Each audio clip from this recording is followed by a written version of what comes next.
If you have been adjusted before by a chiropractor, you may have noticed a popping sound that may seem a little strange. Early on, it was thought that the popping sound was associated with unhealthy joints.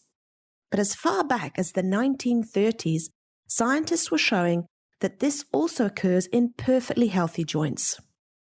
So keep this in mind next time you get adjusted by your chiropractor, that the popping sound doesn't have anything to do with bones grinding or rubbing, but instead is simply gas bubbles forming within a joint as your adjustment separates the two joint surfaces that are very close together.